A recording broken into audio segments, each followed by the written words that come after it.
Quand on est homosexuel et qu'on veut commencer à fonder une famille, forcément on se dit, en principe, en général, le chemin classique, il y en a qui vont plus vite que d'autres, mais le chemin classique, ce par lequel d'ailleurs je suis passée, c'est de se dire, bon, il faut un père et une mère, donc comment on va faire quand on est deux femmes ? Est-ce que je suis convaincue qu'il est important qu'il y ait un lien biologique avec mon enfant? Est-ce que ma compagne, si c'est moi qui porte l'enfant, est-ce que ma compagne sera elle aussi une mère, bien qu'elle n'ait pas de lien biologique? Est-ce qu'il est important que mon enfant connaisse son géniteur? Et est-ce qu'il faut que ce géniteur soit aussi un père? Est-ce que je veux donner un père à un enfant?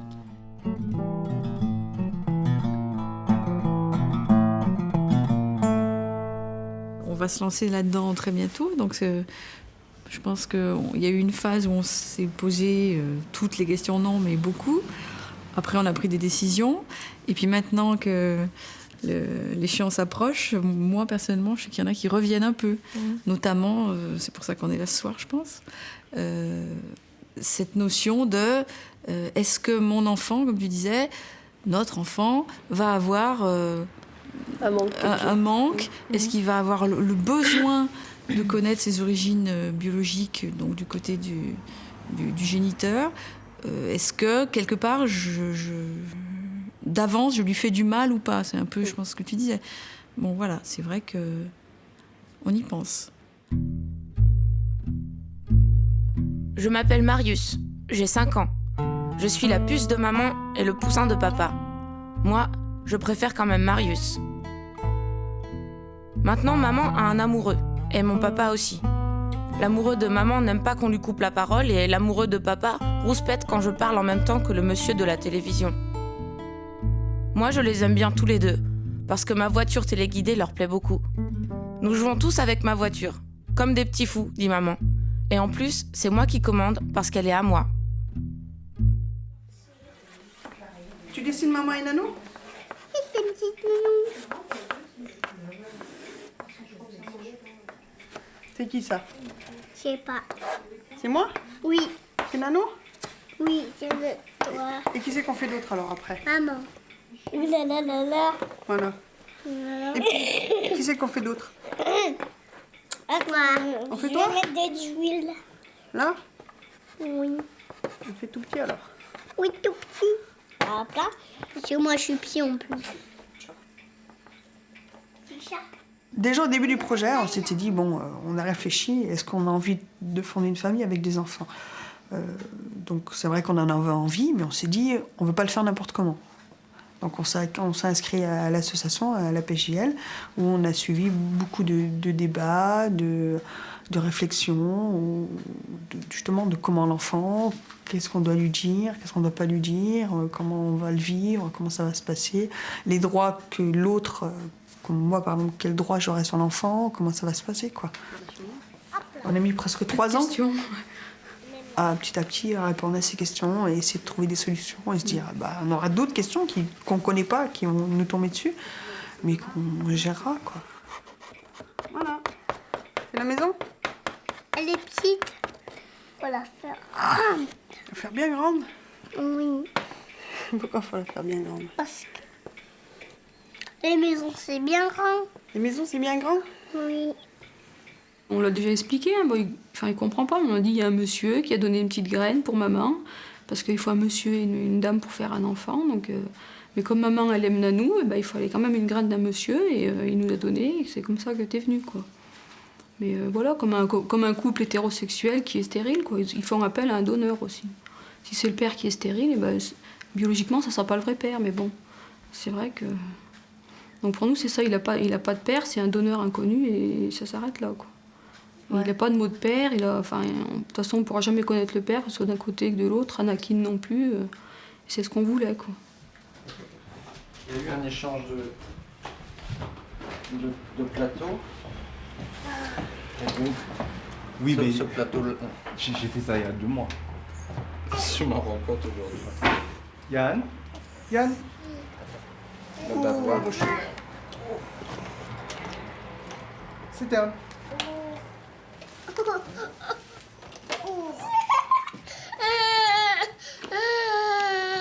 Qu'est-ce qu'il y a, Yann? Pour moi, la question la plus difficile est est-ce que on pouvait avoir des enfants bien dans le basket sans une mère présente à la maison tout le temps. Et pour moi, pendant très longtemps, c'était ça la question la plus difficile parce que tout le reste, la logistique, tout ça, bon, on trouve des solutions. Et donc, en fait, quand on a décidé de faire appel à un surrogate, on a demandé au fils de Robert si lui, ce qu'il pensait, parce que Robert est veuf et sa femme est morte quand son fils avait 1 an. Et donc lui, il sait qu'est-ce que ça veut dire d'être sans mère. Et lui, il était vraiment très heureux pour nous et ça m'a beaucoup calmé. Hein, tout mouillé. Tout mouillé. Yann. Yes. On va faire la sieste? Oui. Un petit dodo, hein. Après, on ira se promener. Hein? Avec les ballons. Hein? Où ils sont les ballons? Petit. Ils sont là-bas? Ah oui, il y a un ballon jaune. Il y a un ballon jaune. J'étais déjà au courant de la maternité pour l'autrui, mais j'avais accoté ça comme possibilité au début. Mais quand j'ai commencé à regarder surtout les chats où les mères porteuses discutaient entre elles ou témoignaient de leur expérience, j'ai commencé à comprendre que c'était pas que des gens qui étaient là pour faire du fric. C'était vraiment des personnes qui étaient très émues de pouvoir donner ce cadeau à des couples. Et c'est à ce moment-là que je me suis dit, bon, j'ai envie de rencontrer certaines de ces personnes. Dans la maternité pour l'autrui, il y a beaucoup de préparation. Il faut bâtir des relations de confiance entre nous, la mère porteuse, la donneuse, tous les professionnels qui encadrent le processus. Et ça, c'est très important. Bon, il y a des aspects financiers, des aspects légaux, mais tout ça, bon, comme on n'a pas pu vivre la grossesse nous-mêmes, quelque part, c'était ça la préparation pour l'arrivée des enfants.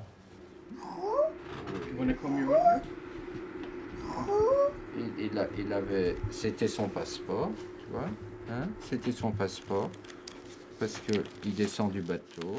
Ça nous semblait important que nos enfants connaissent leurs origines biologiques et donc ils sont en contact régulier avec la copine qui nous a donné ses ovules.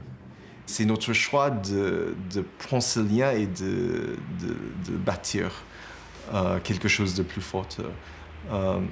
Et pour nous, on pense que c'est quelque chose qu'on donne à nos enfants parce que bon, Hillary Clinton aux États-Unis a dit « It takes a village to raise a child ». Il faut un village pour élever un enfant. Je pense que plus il y a du monde qui veille sur le bien-être de nos enfants, mieux c'est pour eux. Et donc là, on est vraiment très, très bien entourés. Jean a une maman et une nanou, comme toi. Ma maman et ma nanou s'aiment comme un papa et une maman. C'est maman qui m'a portée dans son ventre.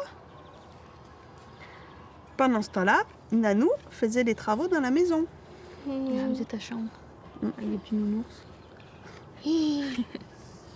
Chaque fois que tu as du chagrin, c'est maman te prend dans ses bras. Et nanou arrive à grands pas. Et qu'est-ce qu'on fait? Un câlin tous les trois. Voilà, ouais. Un gros câlin tous les trois. Et tu fais un bisou à trois? Je fais un bisou à trois. Il y a eu une période, un moment où il était rentré à la maison et puis il nous dit je voudrais un papa. On dit bah si tu veux, on dit mais tu sais, t'as une nanou qui remplace ce papa. Parce que souvent quand on lui demande c'est qui ton papa, il va dire c'est nanou. Donc alors on dit bah si tu veux, nanou elle part et puis à la place t'auras un papa. Alors il nous a dit bah pas tout de suite. Et puis le lendemain, il est revenu, il me dit « Non, je veux plus de papa, je vais garder ma nanou. » Donc il a bien compris qu'il n'avait pas de papa, mais il avait quelqu'un qui remplaçait son papa. Il s'appelle Nanou, tout simplement. Bon, c'est une fille, mais je veux dire, il y a des papas qui sont grands, qui sont petits, qui sont maigres, qui sont gros, qui sont noirs, qui sont blancs, qui sont jaunes. Enfin, bah, lui, son papa, c'est une fille, voilà. Tout simplement, il s'appelle Nanou. Oui. Hein? Allez, vous êtes prêts? Oui. 1, 2, 3, feu go! Doucement, doucement. Allez, doucement, vous regardez devant vous. Allez, Poupi! Allez, mon Poupi! Allez, vas-y, Poupi. Allez, mon fils, viens. Pourquoi tu pleures? Elle va trop vite. Qui va trop vite? Elle, oui. Mais c'est normal, elle est plus grande que toi, chérie. T'es le plus petit à faire du vélo, là. T'es le plus petit, mon lapin. T'es le plus petit et t'as même pas de roulette. Non. Non, pour une fois, tu veux voir pas gagner? Tu perds toujours. Mais je vais trop vite. C'est normal, Nakine, je t'ai expliqué que t'es le plus petit. Quand on est petit, c'est normal d'aller moins vite. Mais après, quand tu seras grand, tu iras vite comme maman. J'aurai même pas un grand vélo. Mais si, je t'en achèterai un grand vélo. Parce que tout de suite, tu iras plus, hein. Voilà.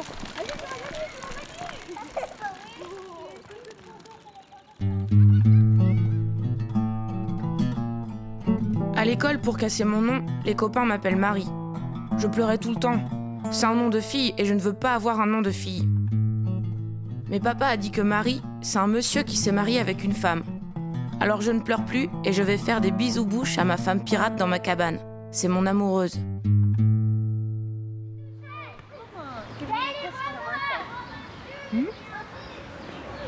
Luna, you give Natalie a kiss. Can you give Natalie a kiss? Give her a kiss. Kiss, I'll kiss. give her a kiss, look. Now we give you a kiss. Now you give each other a kiss. She's like, nothing doing. Like, no, thank you. L'équilibre de l'enfant, pour nous, c'était le souci qu'il y ait autour d'eux un monde diversifié, entre autres des hommes et des femmes. Mais bon, la société est tellement mixte que, de toute façon, que ça n'a pas été c'est un souci qu'on a évoqué, mais c'est pas un gros souci. À la crèche, ils ne sont entourés que de femmes, ils ont de nounous, ils ont de grand-mères, et ils sont très entourés par des femmes. Donc, équilibre... Je pense qu'on avait aussi le souci d'avoir des enfants qui étaient bien indépendants et qui, bon, avaient besoin de nous, mais qui aussi avaient leur vie à eux. Et je pense que quand je vois souvent d'autres enfants à la crèche qui pleurent dès que le maman, ou le papa, en général c'est le maman qui part, je pense que nos enfants, ils sont contents d'aller à la crèche, ils sont très contents de nous voir, mais ils sont bien où ils sont. Bon, ça, c'est pas forcément quelque chose lié avec homoparentalité, mais je pense que c'est dans notre cas, on a tous les deux du boulot, on a la chance d'avoir les moyens pour avoir des nounous, et ça fait en fait que notre vie n'est pas centrée sur eux. Ils sont très importants dans notre vie, mais il y a d'autres choses aussi, et ils voient ça, et pour moi, ça fait partie de l'équilibre des enfants.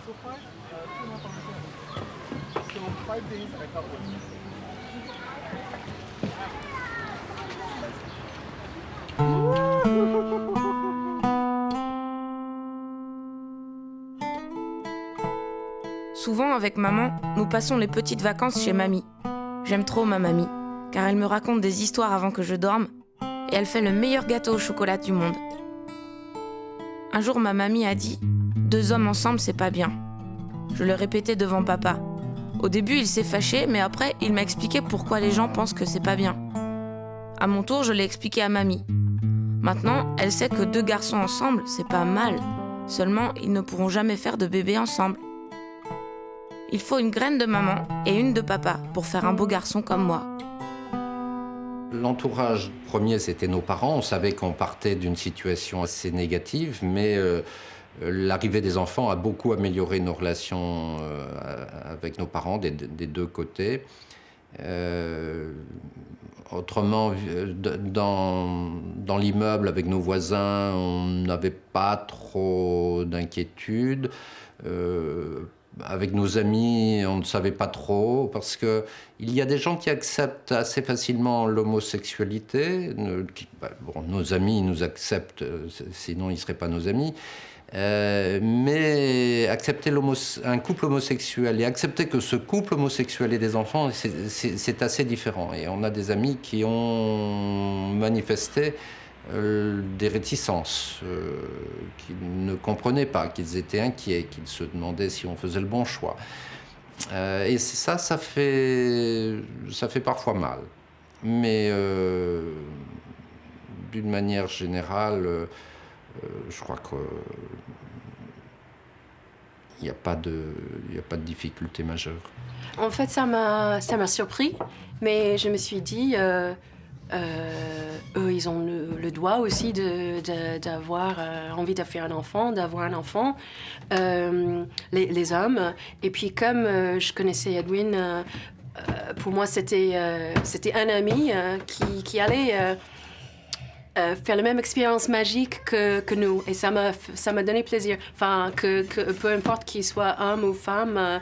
Mais c'est vrai que j'étais presque fière d'avoir des amis qui étaient un peu révolutionnaires par rapport à ça en France. Du moment qu'il y a cette relation parent-enfant, quels que soient les parents, qu'ils soient hétérosexuels ou homosexuels, je dirais, du moment que cette relation existe entre parents et enfants, elle est la même, on a exactement les mêmes interrogations.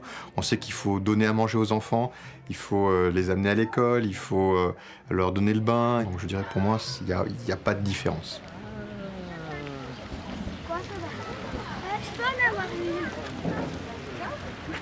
Tiens, on dit un ballon. C'est pour son anniversaire. Et à lui aussi. I'm glad someone's paying attention to my children.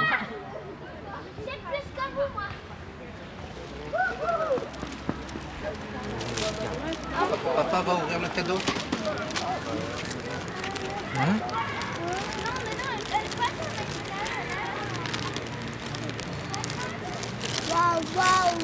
Waouh, waouh. Hein? Regarde comme c'est joli. Hein?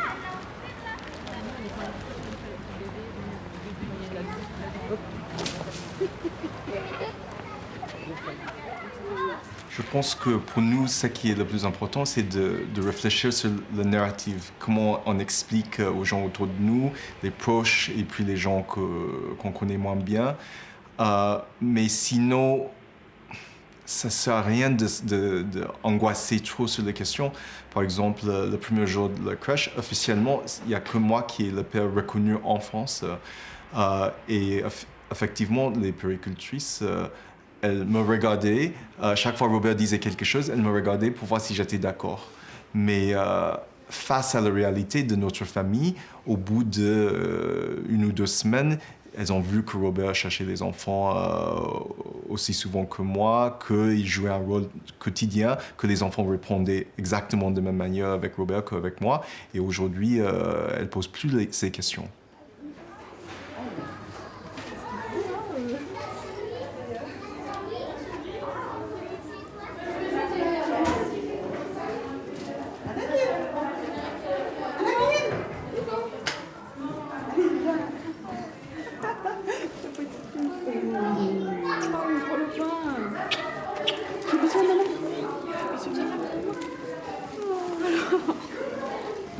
C'est vrai que quand on est arrivé ici pour l'école, on est allé voir la directrice de l'école avant d'inscrire Anakin quand même. C'est vrai qu'on essaye d'abord de se présenter en disant ben voilà, on est 2 femmes, on vit ensemble, on a un petit. Enfin voilà, je veux dire, nous on le vit bien, est-ce que vous ça vous dérange, tout ça. C'est vrai qu'on essaye de ne pas passer en force, quoi. C'est vrai qu'on n'impose pas notre vie à tout le monde, quoi. On ne crie pas sur tous les toits, on ne dit pas oh salut, je suis lesbienne, j'ai un fils, quoi. Mais c'est vrai qu'on ne se cache pas non plus.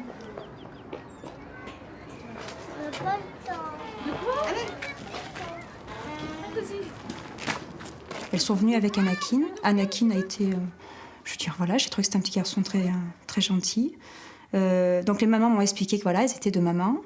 Donc moi, je leur ai dit que ça me dérangeait pas. Ça me dérangeait pas parce que j'avais déjà eu le cas dans l'école. Donc ça par contre, ça les a surprises. Donc voilà. Sinon, après voilà, je veux dire, ça m'a pas... Voilà, ça m'a pas interpellée plus que ça, parce que je veux dire, les mamans en plus sont très gentilles, donc ça s'est passé comme une inscription, voilà. Je crois qu'il y a des écoles plus accueillantes que d'autres. Il me semble que dans ce quartier de Paris, ça ne devrait pas poser énormément de problèmes. Mais bon, parfois on envisage de déménager, d'aller dans d'autres quartiers. Je crois qu'il y a... Il y a une incertitude, effectivement, et ça nous préoccupe de savoir si le corps enseignant, si les parents d'élèves seront accueillants, neutres ou hostiles vis-à-vis de nous, vis-à-vis des enfants. Un autre jour, à l'école, j'ai dit que mon papa est un homosexuel. Monique, ma maîtresse, a crié très fort et m'a puni. Il ne faut pas dire des bêtises. Elle en a même parlé à maman à la sortie de l'école. Heureusement, maman a dit que ce n'était pas des bêtises, mais la vérité. Je crois que la maîtresse a été surprise par notre vérité car elle a changé de tête. Mais le lendemain, à l'heure du goûter, nous avons beaucoup parlé tous les deux. Même que Monique a dit que je n'étais vraiment pas une poule mouillée. Aux États-Unis, Robert est considéré comme parent. Pas deuxième parent, on est tous les deux parents. C'est qu'en France que ce n'est pas le cas. C'est symboliquement fort pour moi que les enfants portent nos deux noms. Parce que, effectivement, en France, je n'ai aucun droit, mais face à quelqu'un qui me contesterait le droit, je montrerai, il porte aussi mon nom. Alors bon, juridiquement, ça n'a pas de valeur en France, mais c'est pour ça qu'on a tenu à célébrer l'an dernier, pour leur premier anniversaire, célébrer leur baptême républicain. Ils ont été accueillis à la mairie du 2e arrondissement de Paris comme enfants de la République. C'était symboliquement quelque chose d'important. Et puis, on est en train de réfléchir à engager une procédure juridique pour faire reconnaître l'acte de naissance des enfants en France. L'acte de naissance des enfants portant nos deux noms. Moi, j'ai un livret de famille de femmes célibataires, enfin de mères isolées. Et ce qui n'est pas le cas du tout. On est une famille avec 2 parents, donc qu'ils fassent une case, je sais pas. Et puis, deuxième parent, pas forcément père, mais deuxième parent ou deuxième parent légal, ou enfin je sais pas, qui change les livrets de famille. Enfin voilà, qu'on soit une famille. Famille. Voilà. C'est un livret de famille, donc une famille. Que tu aies des droits sur Anakin, que s'il faut l'emmener à l'hôpital, et ben, que tu aies le droit, parce que si moi je suis pas là et qu'il faut amener Anakin à l'hôpital, et ben voilà quoi. Enfin, j'ai pas le droit de décision. S'il faut l'opérer d'urgence, que moi je dis oui, ma décision ne sera pas prise en compte parce que je suis rien pour l'enfant. Merci, c'est gentil. S'il te plaît. Vous voulez de la limon ou du sirop? Moi aussi, je fais de la fraise. Tu fais de la fraise, toi aussi? Pousse-toi. Oui, je vais te donner un sopalin. Joyeux anniversaire, joyeux anniversaire, Yann et Yuna. Joyeux anniversaire. Yann, Oh, le beau gâteau. Allez, souffle. Je pense que c'est une question d'idéologie. Les gens sont contre l'idée de famille homoparentale sans connaître personne. Hein. Et je pense que quand les gens nous voient, ils voient qu'on est très naturel avec nos enfants, qu'on est une famille comme les autres, que la plupart des soucis, des problèmes de vie quotidienne, c'est exactement la même chose. Et là, je pense qu'ils ont du mal à dire « Ah, ça c'est mauvais ce que vous faites ». On sait que la société ne peut évoluer que si des gens sortent du placard, que si des familles homoparentales témoignent, parce que notre vie de famille est banale. Nos soucis, c'est la santé des enfants, qu'ils ne se fassent pas écraser dans la rue. Bon, il y a quelques particularités, mais l'essentiel de notre relation avec nos enfants, c'est celle de n'importe quelle famille. Ce week-end, papa viendra me chercher. Son amoureux nous fera des frites, c'est sa spécialité. Et nous irons aussi au cinéma. J'aime beaucoup mon papa. J'aime beaucoup ma maman. Et je suis le mari de ma femme pirate qui est la plus belle et la plus forte du monde.